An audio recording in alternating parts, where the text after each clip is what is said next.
No Nico Collins, no Stephon Diggs. This is what you get. You get a pretty down day for CJ Stroud coming into this game. Sportsbooks were telling us that the Texans offense was going to struggle. You'll know I've said time and time again, I believe what sportsbooks have to say, and I will adjust my projections based off them. And yeah, that's exactly what happens. The Texans don't look any good in this game. Am I making some overreaction here with CJ Stroud and saying CJ Stroud just has to dramatically move down my rest of season ranks? Probably not. Like, this is the rest of season rankings over there on the site.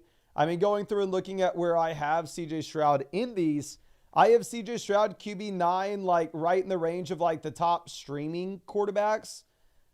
Realistically, obviously, I mean, expectations, we go over to the week 9 rankings. Here you look at QB. We had CJ Stroud down here like behind guys like Derek Carr and Matthew Stafford. So just expectations realistically in a really tough matchup for CJ Stroud with no Nico Collins and no Stephon Diggs.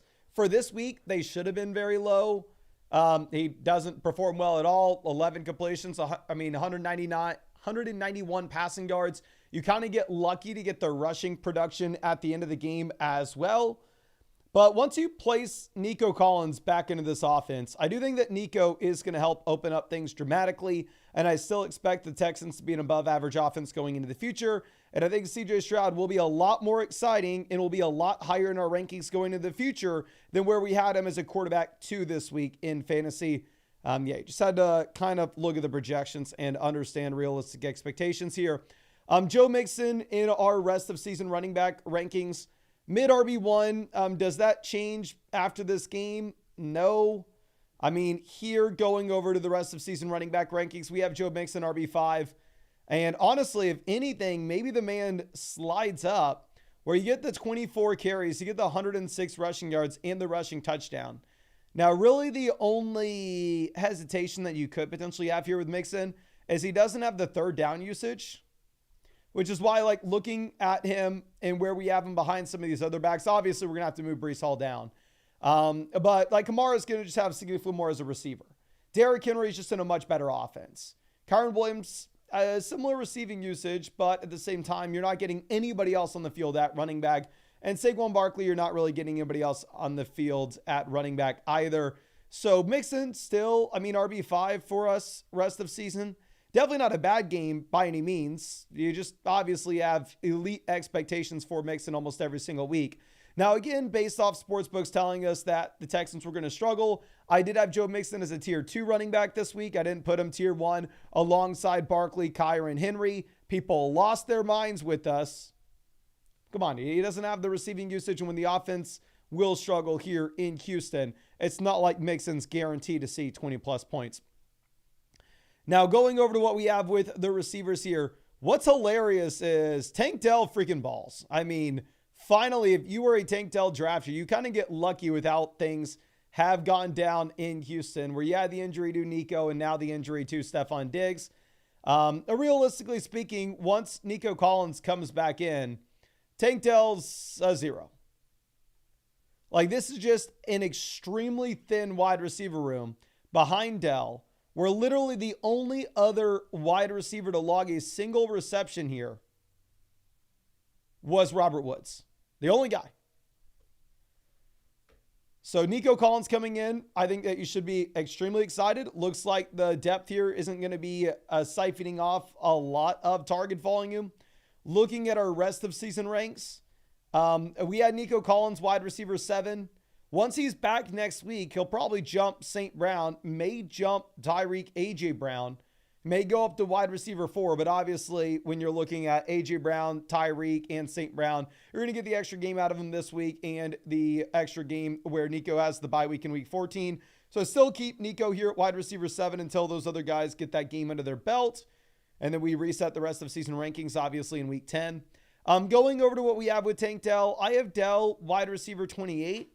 Now, obviously, we could say, okay, well, if Nico was never going to come back, you could move up Dell from wide receiver 28 to wide receiver 20. Obviously, Tank Dell is going to be the wide receiver 2 here rest of season.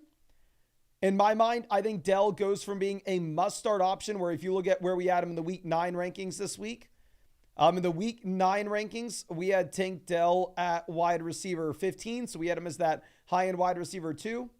To where when you have Nico coming back in, I still don't change my mind in this. Again, like I said, every wide receiver not named Nico Collins, Tank Dell here is an absolute zero. Like Robert Woods, don't think he's anything. For the love of God, if you have him, drop him. But once Nico's in, I do view Dell as the wide receiver 2 here in this offense. I think Nico's going to be an absolute alpha with 25+%. So I think the volume will come down for Dell a considerable amount. So I don't think after a strong performance from Dell here, we need to move him up ahead of Pickens. We need to move him up ahead of Amari, over DJ Moore, over T. Higgins, over Mike Evans. I think it's a tough spot to go through and try to project it out just because Nico is such an alpha. Now, one thing that I thought, which was completely wrong, is I thought that Dalton Schultz could have been an interesting streaming tight ends with no wide receivers healthy here outside of Tank Dell.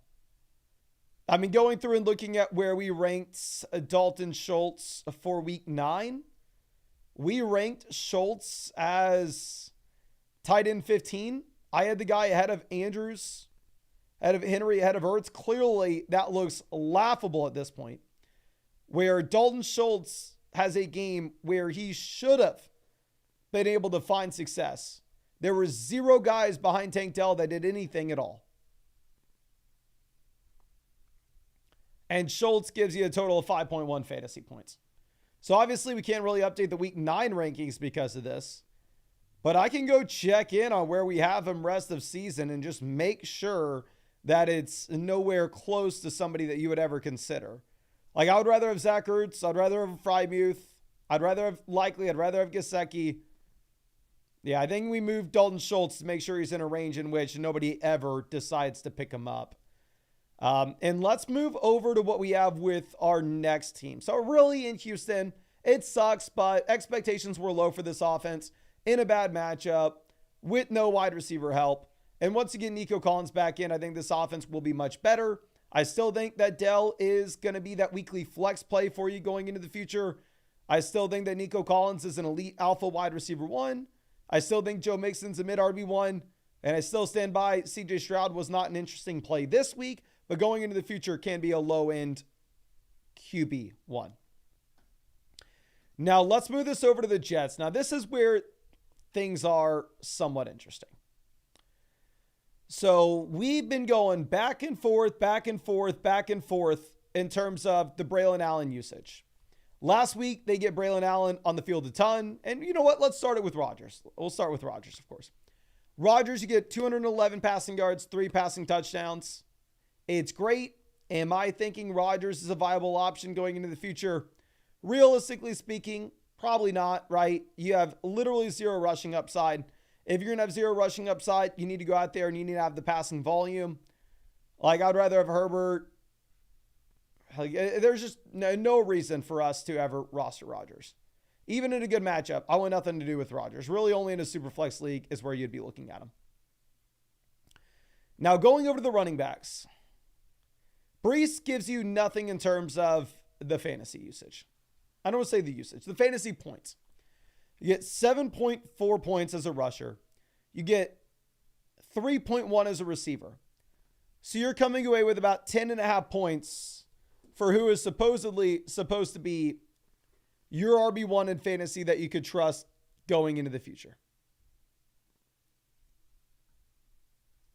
Going over and looking at what Brees has done so far this season. I know Danny has Brees. Let's go ahead and let's pull him up. You get the 10.5 fantasy points. Brees, now this season, has given you a total of 2 games with 20 points or more. And he has given you a total of 3 games with fewer than 10 points.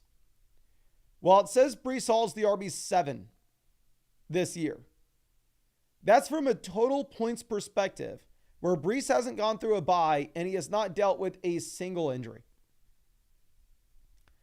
the receiving usage in this game wasn't great. I mean, yeah, you have 4 targets, but underlying that, you get 3.1 points if you are Brees. Now, if you had expectations for Brees to be a mid to low end RB1, then I don't really think you need to change much. But I didn't have Brees there in my rankings. I guess we had him exactly as a mid RB1. But still, I think he's probably on the lower end. Like at this point, if I'm viewing Brees versus Gibbs, Gibbs has already gone through his bye week. Gibbs is in the best offense in the league. Probably give me Gibbs. Walker has receiving usage. Bijan has receiving usage. Like I would rather have Bijan over Brees Hall going into the future. In terms of Taylor, Achane, I think that these guys are all in about the same tier. I don't want to just sit here and go, oh, we have to move Brees down to RB12 immediately. Obviously, it's a continued trend of Brees just being a disappointing running back from start to finish. But also with the running backs down here in this range, you do have one-off concerns. Obviously, they're still RB1s. You're still extremely excited about Taylor and Achane. But with Taylor, you could make an argument, oh, okay, well, he's not looking at the same type of receiving volume as Brees. With Achane, you can make an argument, oh, well, yeah, Raheem Mostert taking some usage at the goal line. Now, the reality is they're in the same tier. You can rank them however you want. I think you really have that strong tier of the top 11 running backs in fantasy rest of season. But at this point, I don't see how I could justify having Brees ahead of Bijan, especially with the schedule that you have for Bijan going into the future.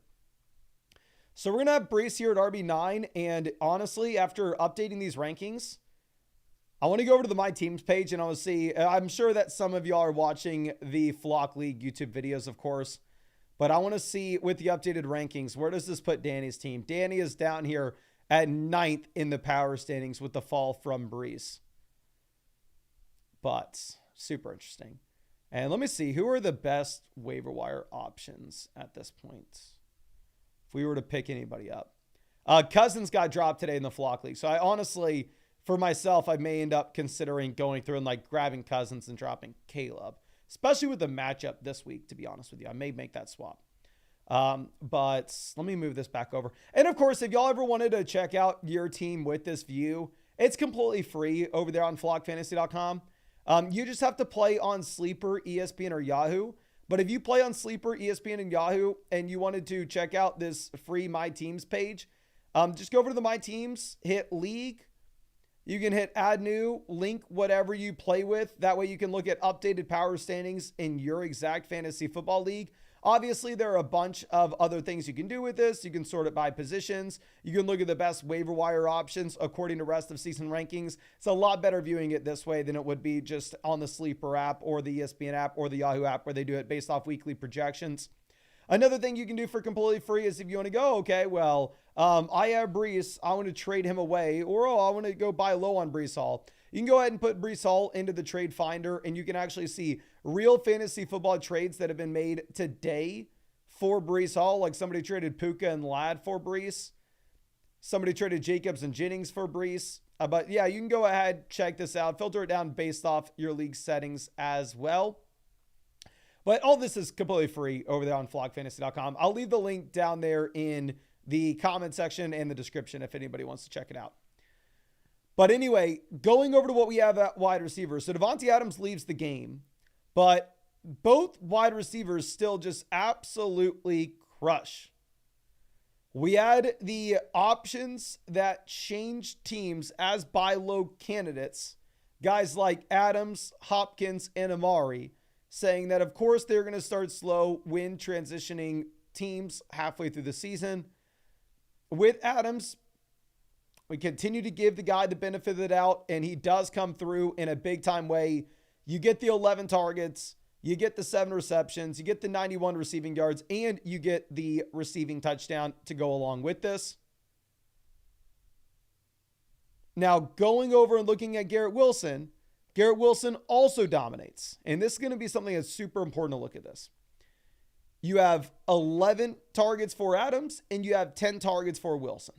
Wilson follows up those 10 targets with the 9 receptions, 90 receiving yards, and multiple receiving touchdowns. Obviously, the one-handed grabs, which I'm sure are going to be shown on SportsCenter over and over and over again.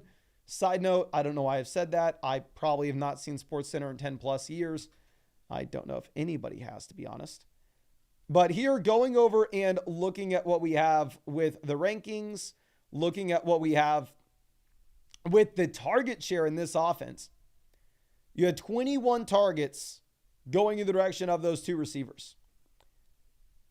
You had 32 total pass attempts from Rodgers.